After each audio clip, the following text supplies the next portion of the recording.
You're listening to Alcoholics Alive, where recovered members of Alcoholics Anonymous share their experience on how they live AA as a way of life. None of our participants get paid or speak for AA. Here are your hosts, Shank and Wayne.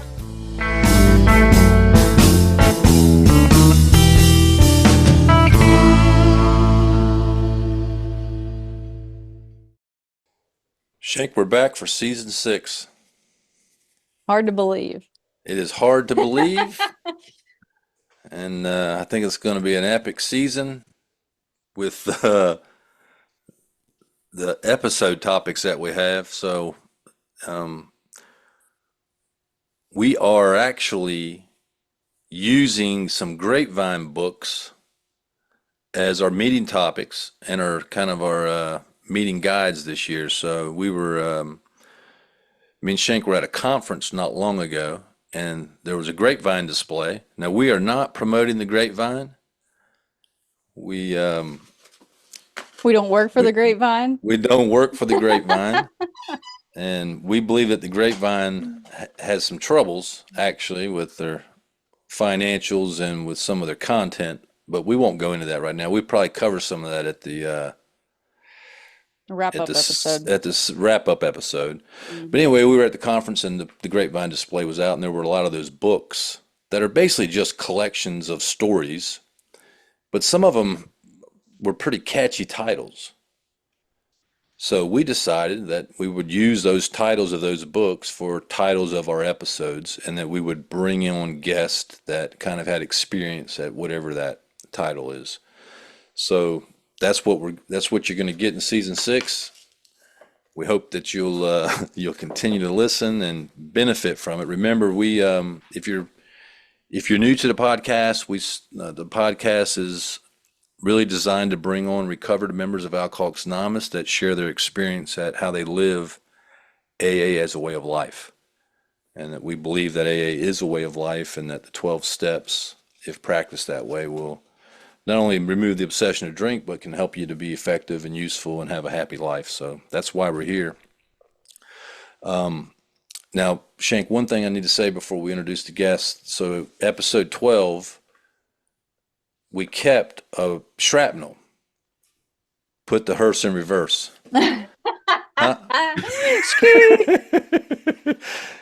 So ever since we've kept it, and the people all over the world are saying it now. They are. All kinds of people in the fellowship are using that term, put the hearse in reverse. Nobody knows what it means, but it's catchy. Well, they should create a grapevine book titled "Put the Hearse in Reverse." Hey, obviously, it's the next stuff here. Yep. Let's get up with the editor on that. So, hey, we got a great guest on today who hails to us from Oregon. His name's Carmack. Carmack, how are you today? I'm good. Thanks for having me, Jerry.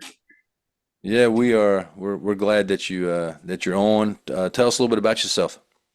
I'm an alcoholic. My name's Carmack.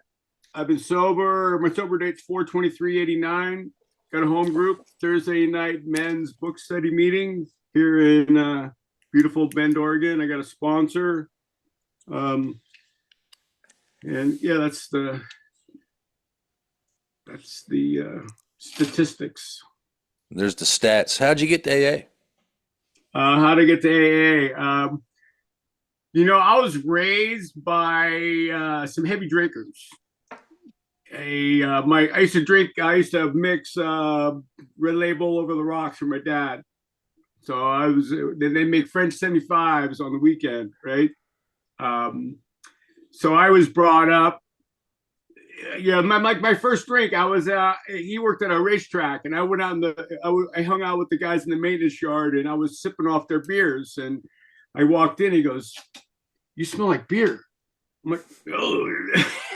So anyway, I was like my first drunk. I got all those guys in big trouble. But I didn't want to be like him. He was a dick and blah, blah, blah. Excuse my French. So I started doing outside issues, and I ended up drinking his scotch. Oh, I should put the timer on. But anyway, what happened?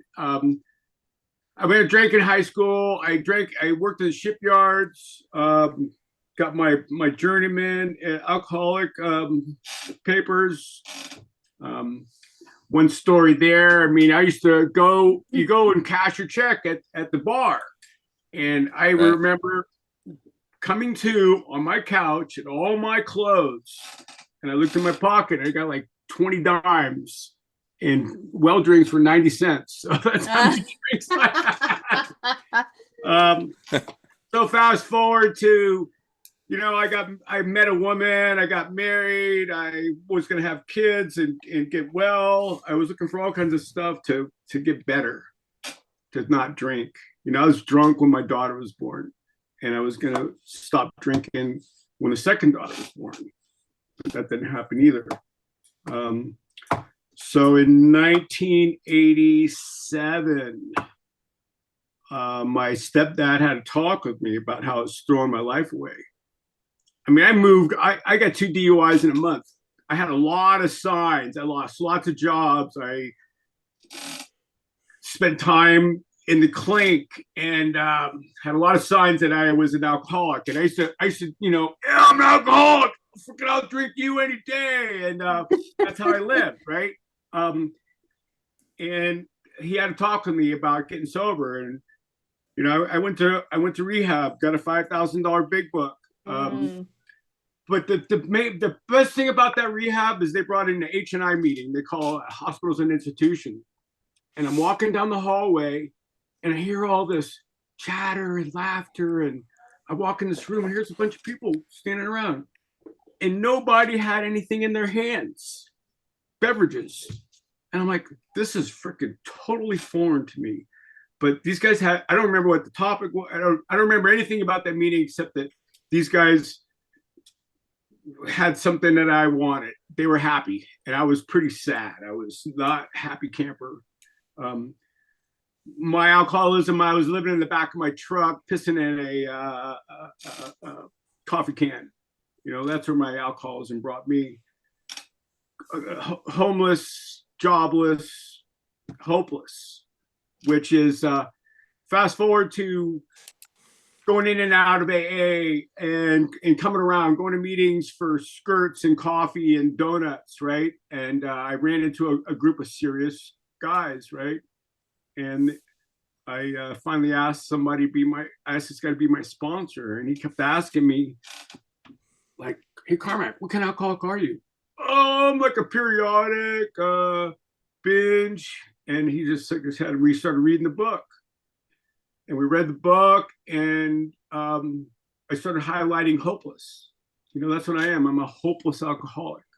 I've lost the ability to control my drinking. And somewhere in between, around more about alcoholism, the obsession to drink was lifted for me. And I didn't think about it. For 20 years, that's all I thought about was getting loaded. And so it was lifted, and I continued the steps, and the steps are key to freedom, right? I mean, the first step, powers over alcohol, my life's unmanageable. Just a quick story. So I told my sponsor about 6 months in, I'm like, I think I got the second part of the first step. I don't think I really need that anymore. And he just laughed. He's like, you just keep coming back, Carmack. So I'm keeping coming back, and that's the only step that I do perfect. There's my 5 minutes are up. So yeah, that's where it got me here, and that's why I keep coming back, right? Because I don't want to. Yeah. I want to be sane, and so I want to be happy, joyous, and free. That's what we're talking about, being happy in sobriety, right? That's exactly right, Carmack. Thanks for that intro. Yeah, you bet. And man, it's good to not have to pee in a coffee cup anymore, a coffee can. Man. That's pretty impressive. You had one, though. It is impressive. I was thinking the same thing. I was like, man, a couple times I wish I had a can. Like, there you go. Boy Scout, I'm always prepared. Mm-hmm. Yes, very resourceful. All right. Well, thanks for that. Shank, what's our topic today? Our topic today is fun in sobriety, how AA members learn to live sober and enjoy life to its fullest. So in this little blurb about the book, it says, that it features inspiring stories by members of Alcoholics Anonymous about the many ways they've learned to have a good time after putting down the drink. So, of course, naturally, when I saw that, read that, whatever, I was thinking about, we're not a glum lot. Everyone says that all the time. People in AA love to say, oh, we're not a glum lot. But what I really like, and this is from page 132 in the big book, the fourth edition, is after that, it says, if newcomers could see no joy or fun in our existence, they wouldn't want it. We absolutely insist on enjoying life.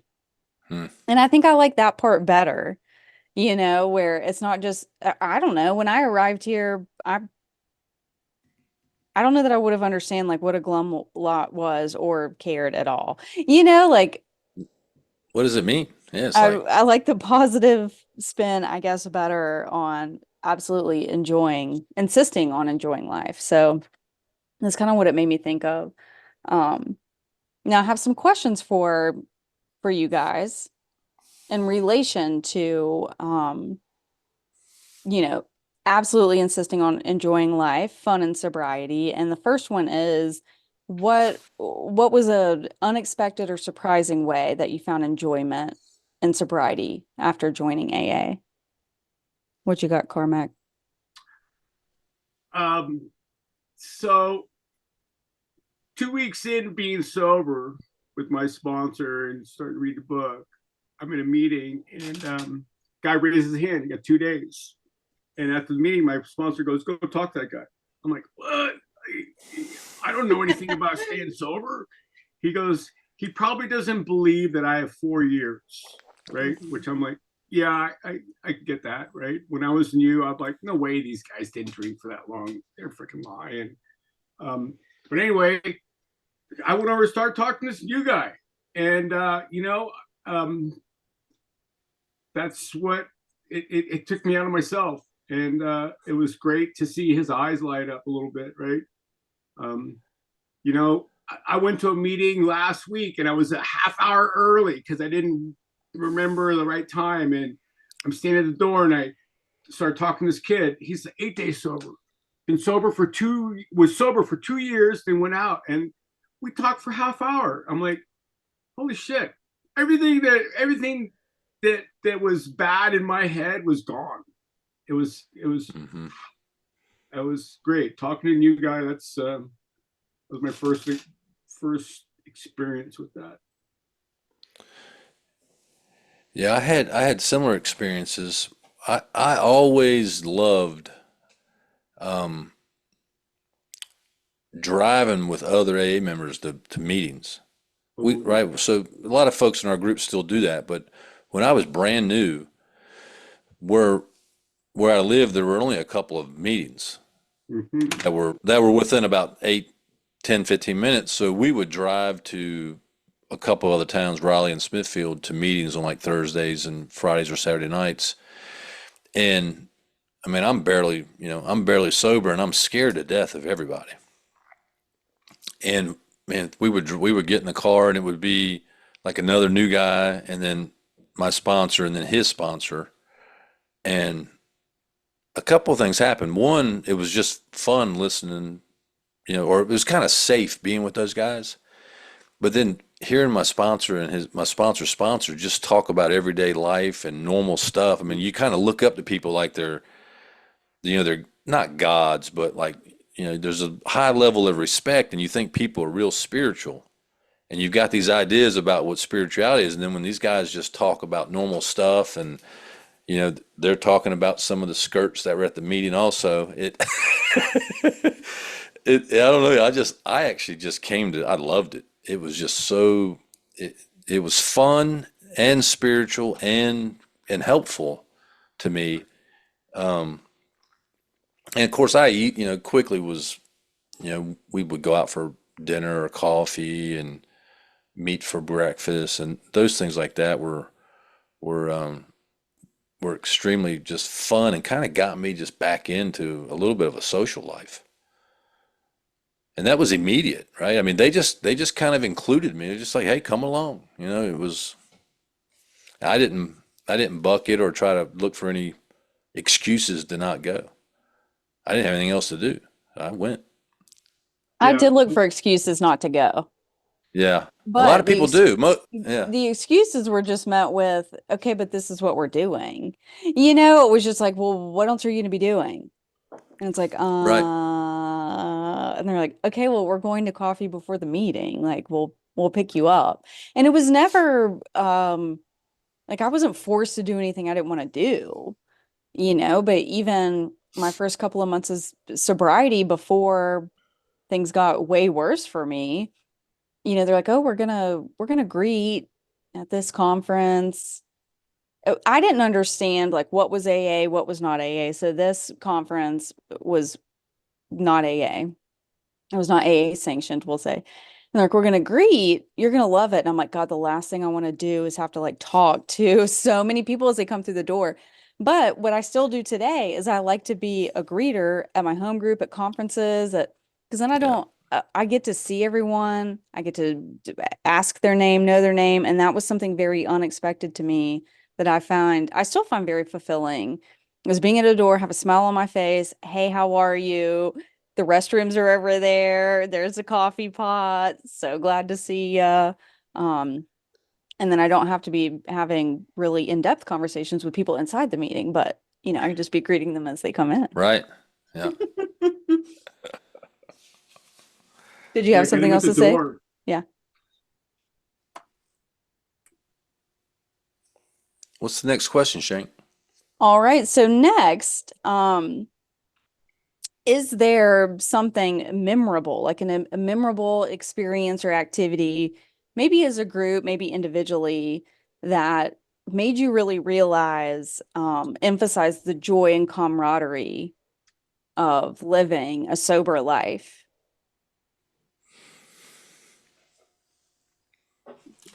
So one of my experiences was I lived in Northern California where there's lots of lakes. And I used to go to this one place called Lake Berryessa and drink a hell of a lot of beer. And I got together with a group of us, like water sports, and we went up to this lake. And it was kind of weird at first, right? Because there's a lot of ghosts around. I remember passing out under that tree and, almost dying over there. And God, we had a great time. We're out swimming and boating, and I'm not near drowning. And we sat around at night and had a big old campfire and had a meeting, right? A meeting of Alcoholics Anonymous, right? I mean, what is a meeting?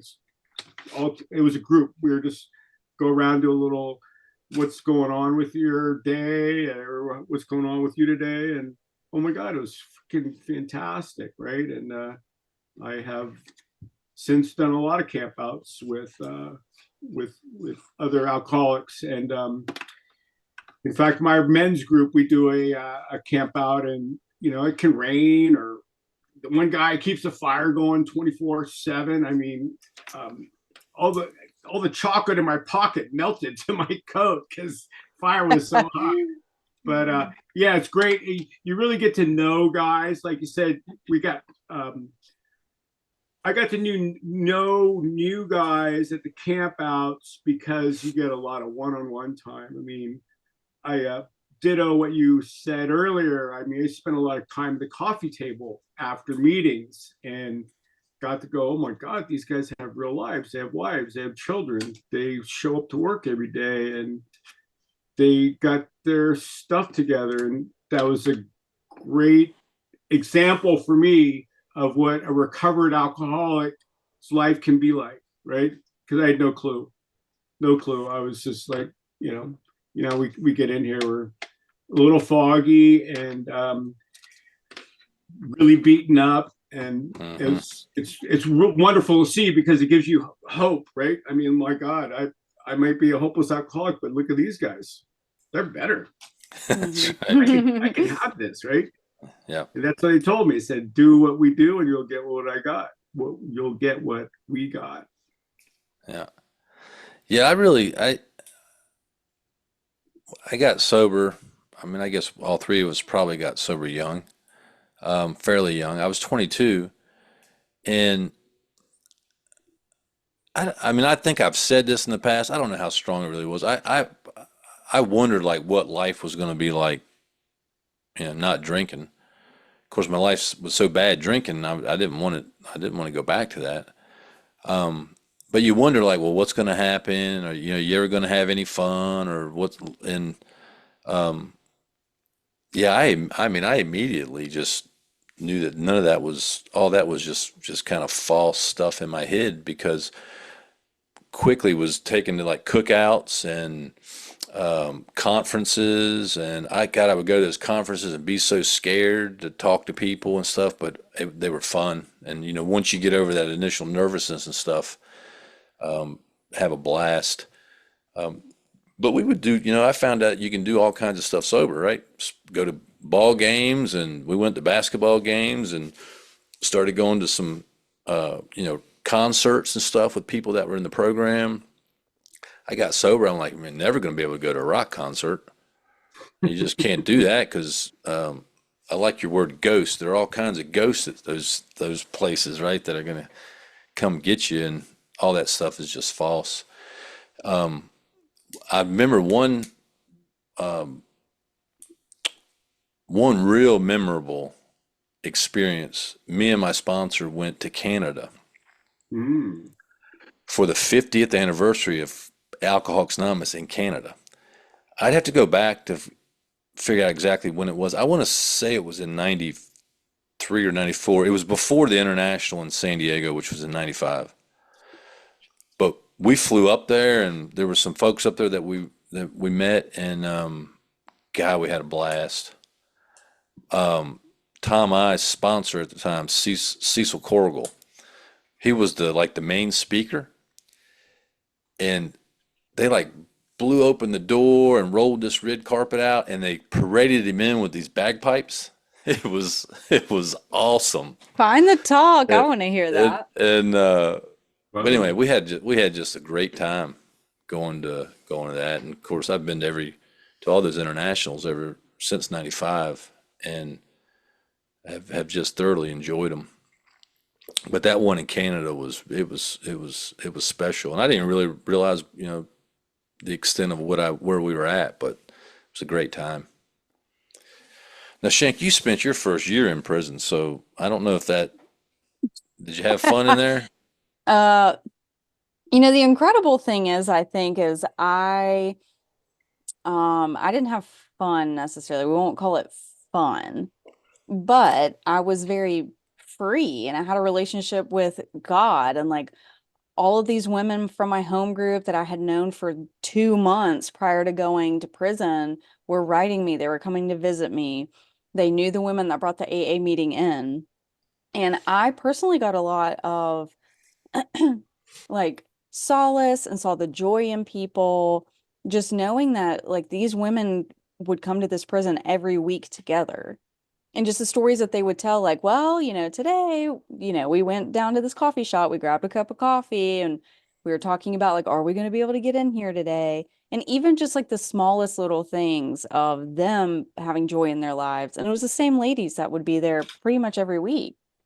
So you get to kind of know them in a little bit of a different way. Like they weren't telling me anything crazy about their lives. Like I didn't know too much information. I just knew um that even those small things, which is kind of what it is for me today. Yeah, I've done a lot of really fun things in AA. I've done a lot of fun things with sober people. We went and whitewater rafted the Golly, which is something I'd wanted to that do was forever. was awesome. It was so fun, and they take a video for you, and like I just find myself watching that every once in a while, like, God, that was so fun. And I mean, I didn't really ever do anything before I started drinking. I got sober kind of young too. I just wasn't capable personally.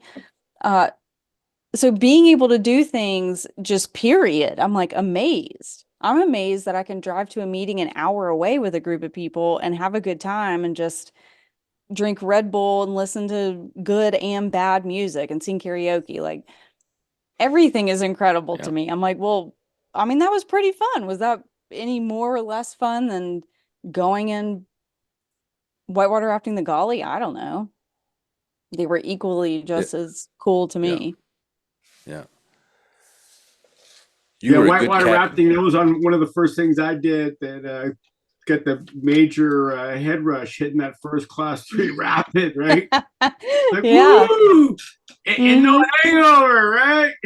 Well, No. yeah, and It- with another group, we went to just like several places in North Carolina, which are not nearly as, I mean, they're just like nothing compared to going to West Virginia, but we just like had such a good time, and it was a small group of people, everyone's sober. Surprisingly, no one on that trip even smoked cigarettes, which was bizarre. We all put that together, like, wow, no one smokes or vapes. Maybe that someone is vapes, but unusual.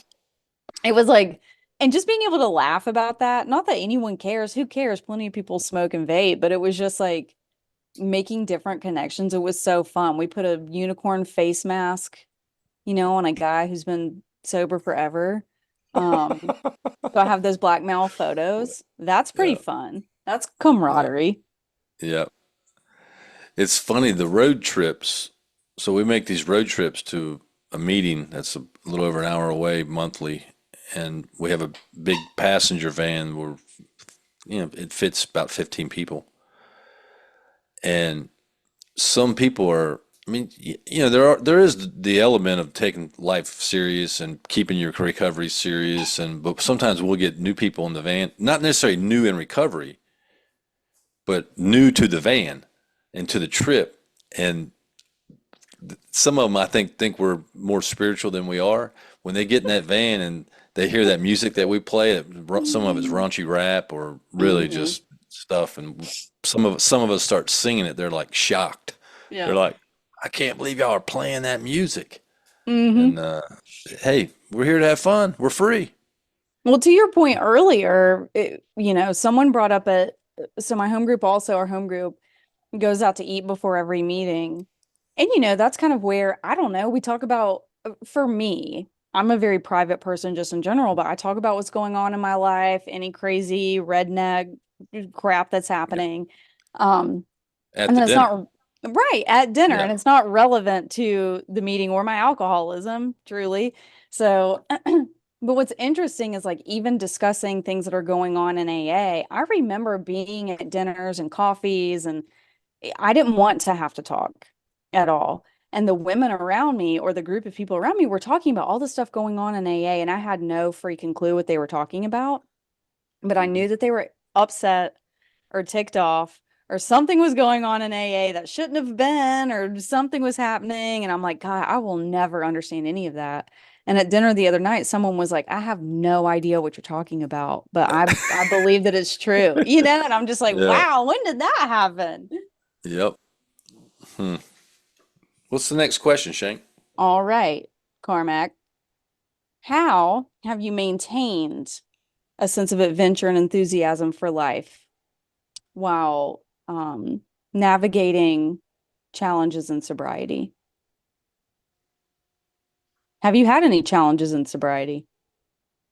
Oh yeah, I've had some challenges. Um, Divorce. Yeah, I married an alcoholic, and oh my god, I remember I was going through a divorce, and I went to the barber, and I look on the ground and I see all this gray hair. I'm like, what, did you have a little blue hair in front of me? Because no, that's all you. I was just, all the white hair was coming off my head from the stress, and I had picked up bike riding.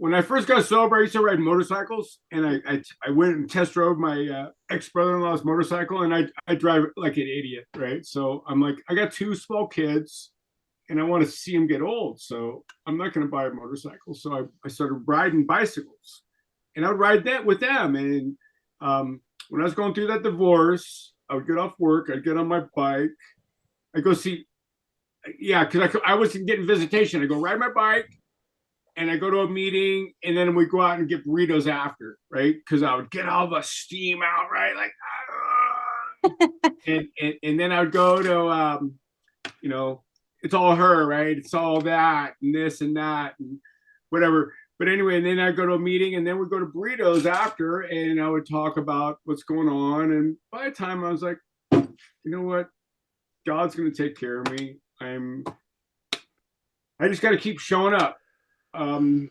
everything's going to be okay. And everything, in retrospect, everything is I mean, I'm still here. I'm still sober. I have a great relationship with my daughter. I got through all that. There's been a couple other, I mean, like I told you guys beforehand, I retired in 2020 and moved to Bend, Oregon from the San Francisco Bay Area. Big change, right? But it's great. They got mountain biking here. I got 30 minutes to go ski. And a year later, I get diagnosed with freaking throat and lymph node cancer. And, it was scary. And what did I do? I just prayed and I did everything the doctor told me to do, kept my meetings scheduled up. And, here I am. I'm here to talk about it. So never, I mean, like I said, I'm recovered from alcoholism. I don't think about drinking. I thought about a lot about life and what do I want to do? What do there's like philosophers say, live every day like it could be your last. So boom, that came really true to me, right? And thank God I got a little black and tan coonhound, and she would come over. I'd be sitting at the table and fatigue. It was really bad fatigue because of radiation and chemo. And she'd put her head on my lap and look up. I'm like, okay, let's go. And I'd take her for a walk. Mm-hmm. Yeah. I mean, she was my best therapy. I mean, my wife was really good too. I mean, don't get me wrong. I got more pictures of my dog and my phone than I do of my wife or kids. Anybody else. That's pretty standard. Yeah, I mean, so that's what I did. I just kept showing up, right? I made every one of my appointments, and I kept going to my meetings. I mean, I had a GSR position, and I thank God we could do it on Zoom. I just kept showing up, and I got through it, and I'm back to. I mean, I was the only guy on the mountain. I had throat cancer, right? So I couldn't eat. So they put a feeding tube in, right? So I was eating like Ensure, juiced up Ensure, like 385 calories. And I'd have to have I had an IV bag. I mean, I would go around the house. I could take a nap with it. So anyway, my doctor says, you're the only guy on the ski hill with a freaking feeding bag, right? And that's awesome. Because you're going to burn up a lot of calories. And I mean, so I would, because I couldn't eat. Yeah, I mean, but so anyway, I kept getting out. I would ski, I would bike, I would take my dog for a walk. Yeah. And I'm recovered from I'm clean as far as my tests go for cancer.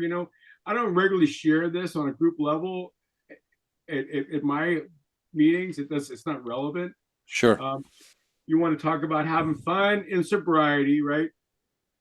I have a business card that says happy, joyous, and free over the top of it.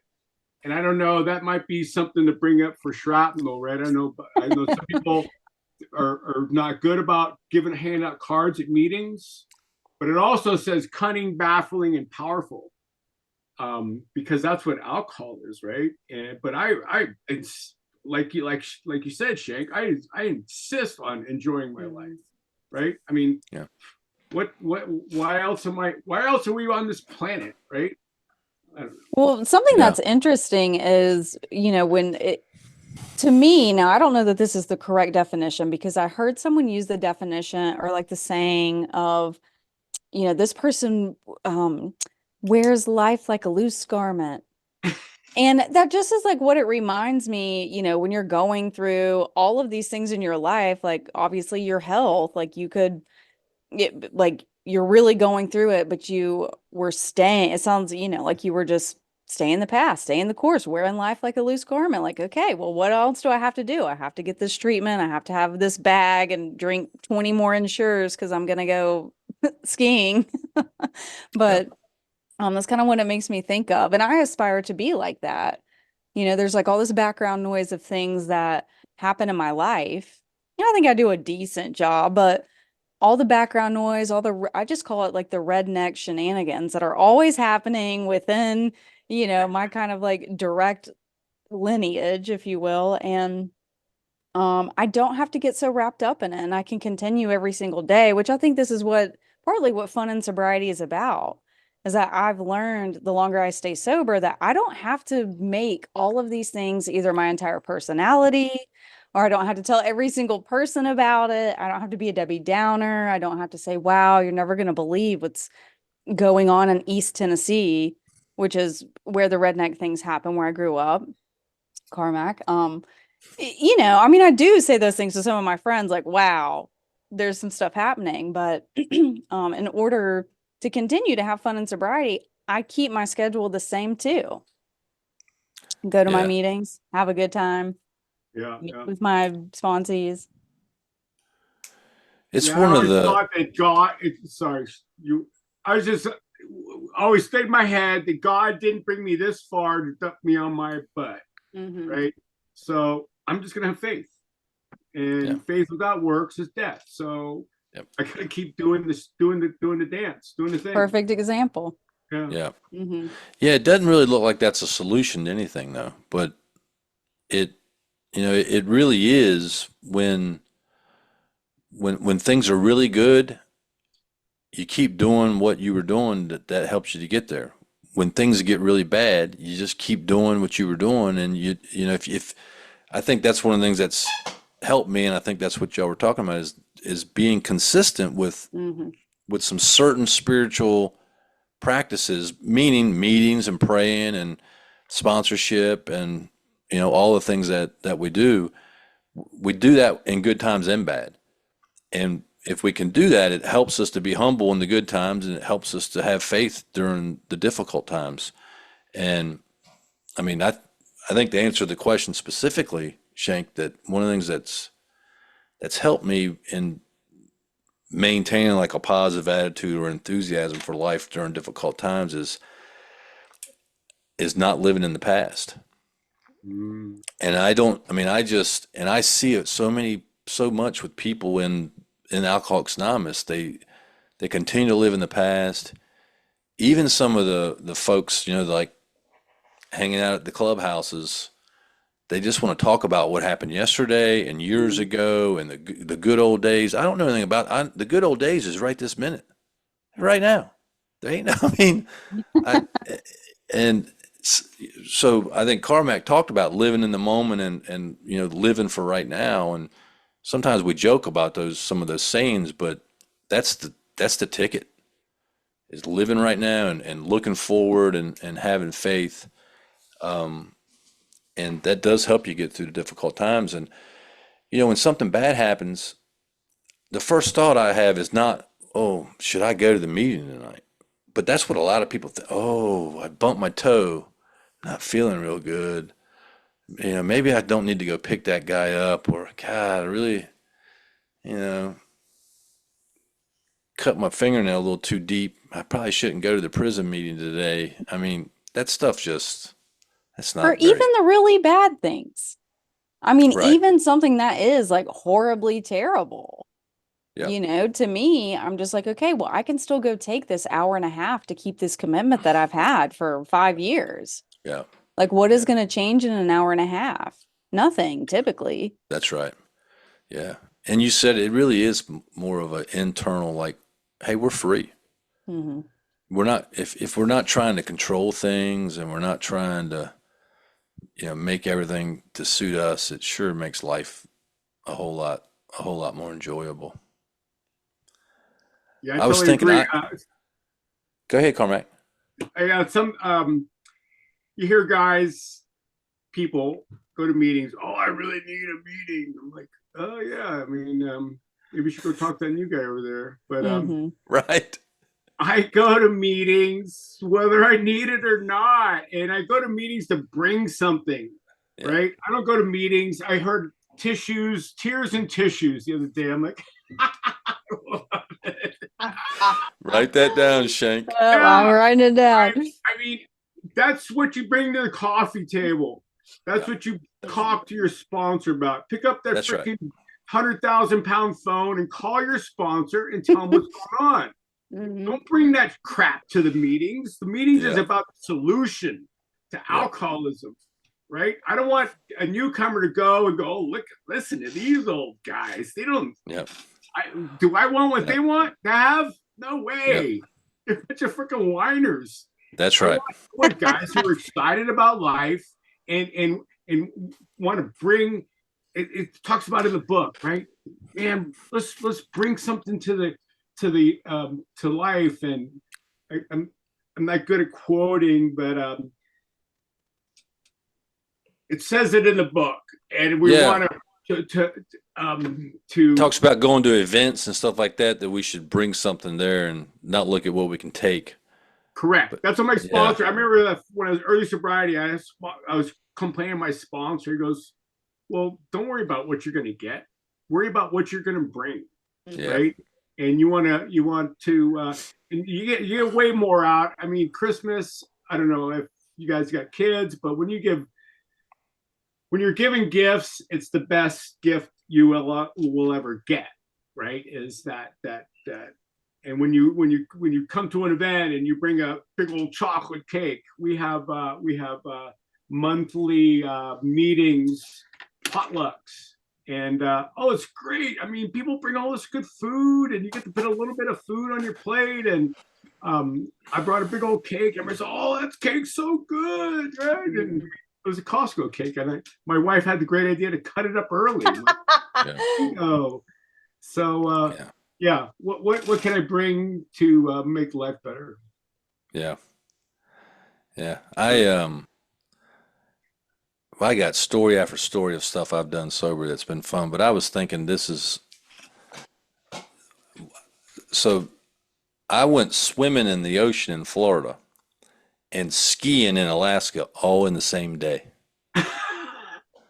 That's crazy. That's crazy. That is crazy. That is crazy. Mm-hmm. That was double fun, super fun.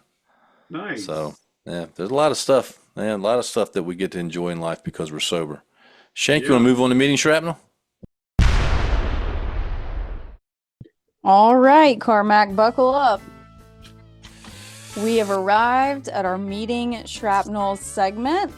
So this is a segment of lore, myth, and sayings frequently heard in AA. And what we do is we will keep it or we'll scrap it.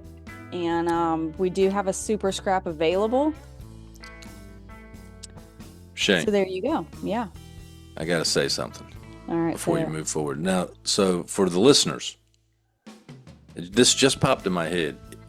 I was on another podcast recently, and they brought up meeting shrapnel.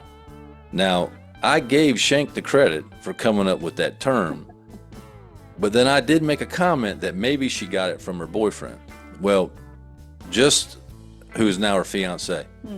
But I just want to go on public record that he did not come up with that. Thank you. So Shank is responsible and completely the author of the term shrapnel for our podcast. Nice. And she's also an awesome host, the best ever. So All right. all right. Now you're laying it on too thick. Yes. All right.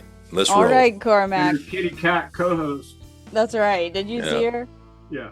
All right. Our first meeting shrapnel is: has anyone told you they love you today?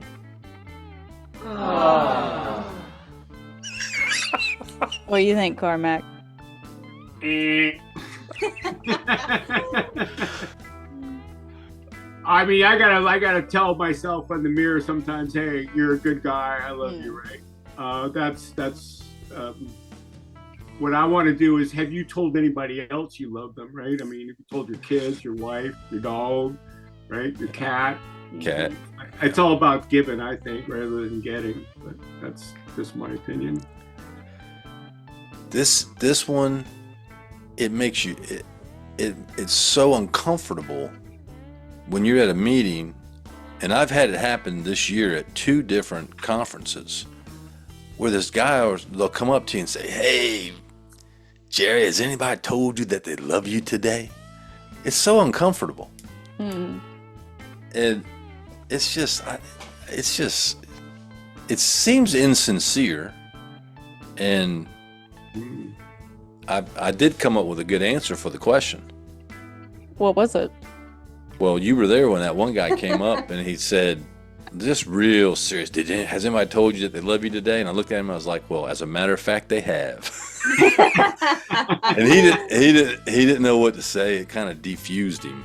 Mm-hmm. But it's, yeah, I don't understand where it came from. And if you're out there listening, please stop saying it to me. I've had plenty of people tell me they love me. I don't need you to remind me. Shank, do you like it? You ever used it? I don't like it. I don't use it. It's just not for me. I mean, I guess we all grow up in different ways, and I've always been told how much I am loved and how proud people are of me, and it's awkward even when I'm not saying I was doing anything great or lovable.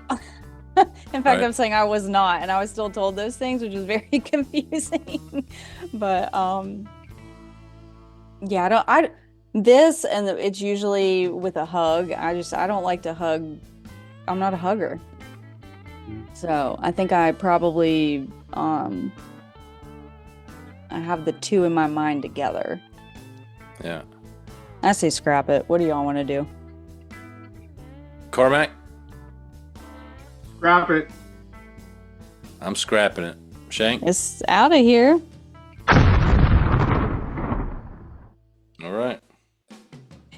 Our second meeting shrapnel is progress, not perfection.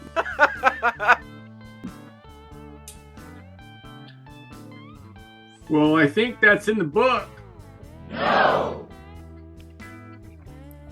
So I editor's note, now that you bring it up, page 60, spiritual progress, not spiritual perfection.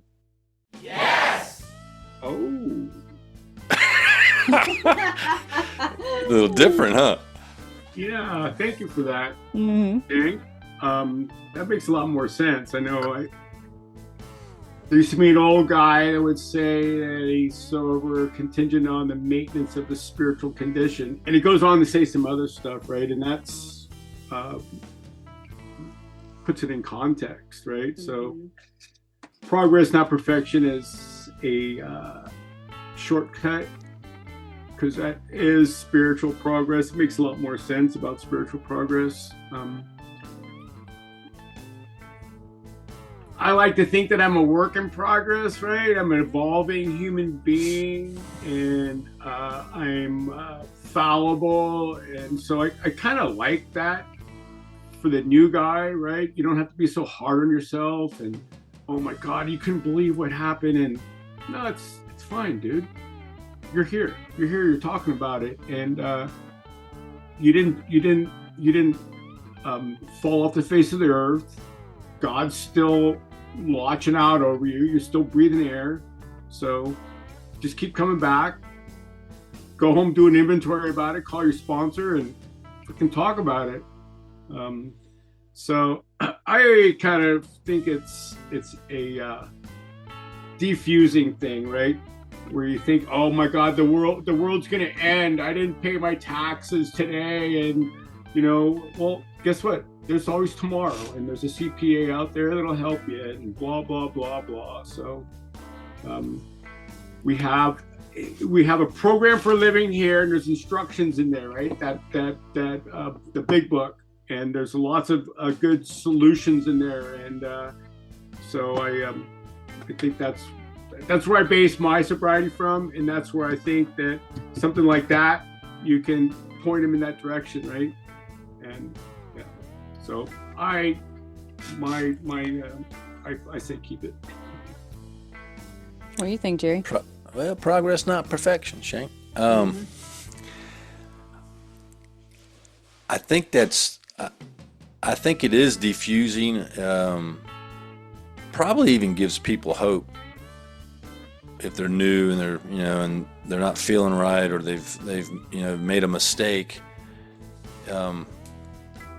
I know it probably helped me. Somebody saying, "Hey, we're all about progress and not perfection," and that's the important thing.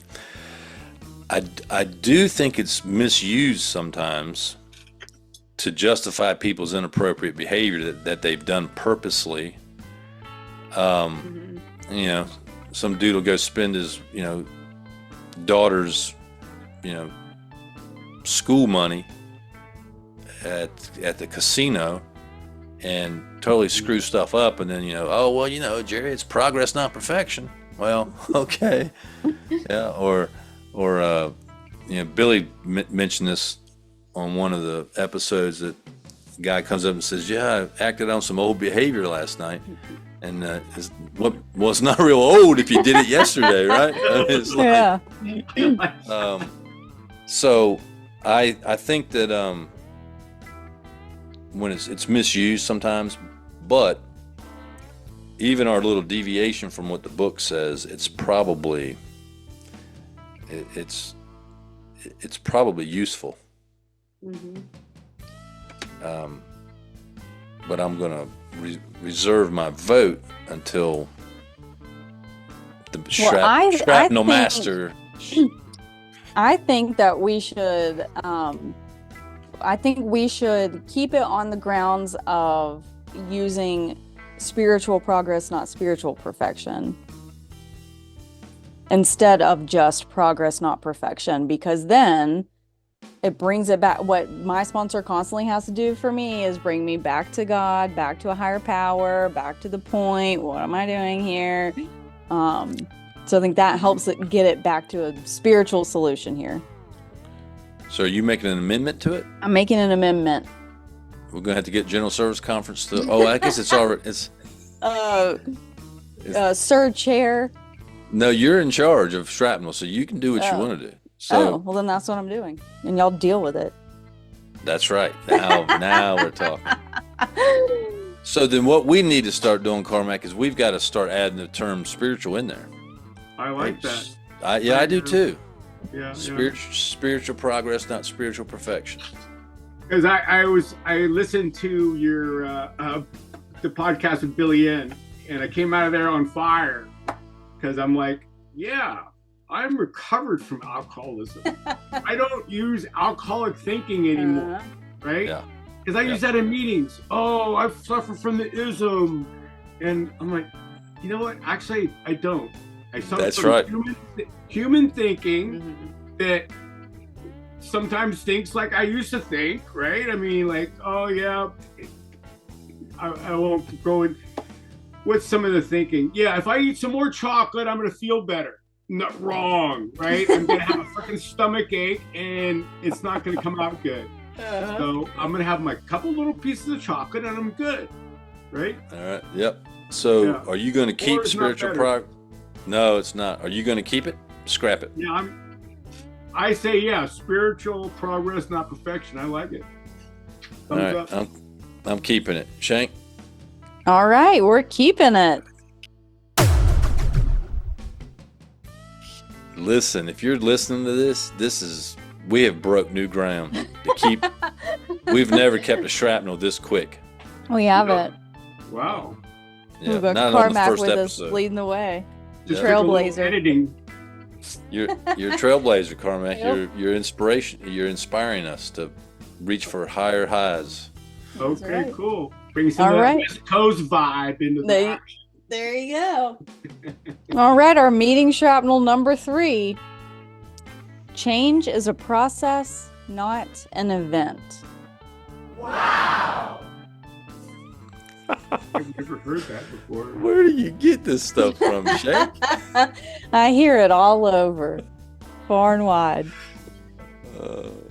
This probably came from a listener, didn't it? Or I think it did. yeah. Mhm. Carmack, what do you think about that one? I mean, life is a process, right? I don't know what to think about it. I mean, I don't, not an event. Yeah, I mean, life is a process. Every day I process my life. I ask God for direction, and if I don't, I usually end up going back and have to clean up something and pray then. So I don't know if that's part of the process. I'm not really sure. I don't really understand the definition of this saying. Jerry, what do you think? Can you clarify? Well, no, it sounds like something that I would have learned in another life at a leadership conference at work. Yeah, change is a process, not an event. I think it's probably saying that we're continuously going to have to change, and it's just not a one-time thing, that we don't change one day and everything's fixed. That, it kind of ties into progress, not perfection a little bit. That's what I was going to bring up. It's like, this just sounds like.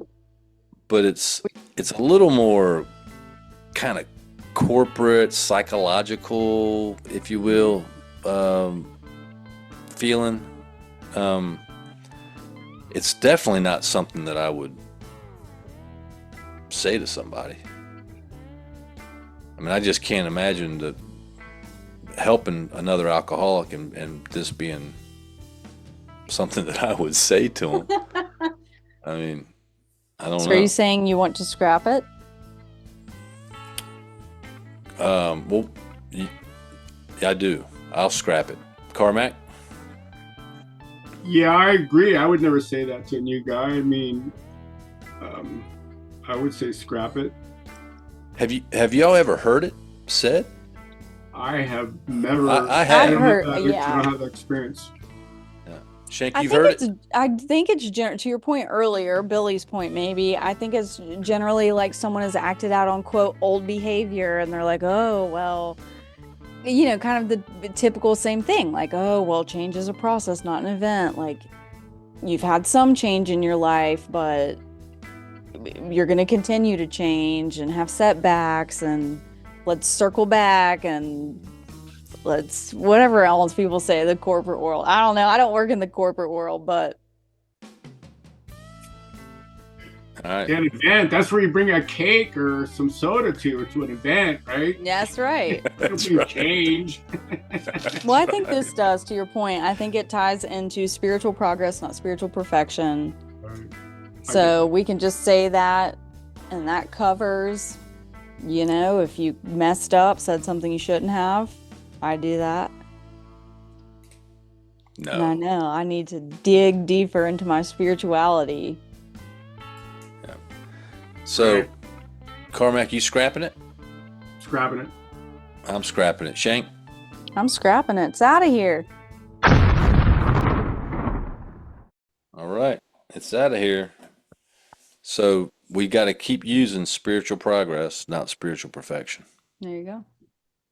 Like it. Yep. Carmack, we appreciate you coming on and kicking off season 6 for us. It's been great to have you. Right. Thank Yeah. you so much for asking.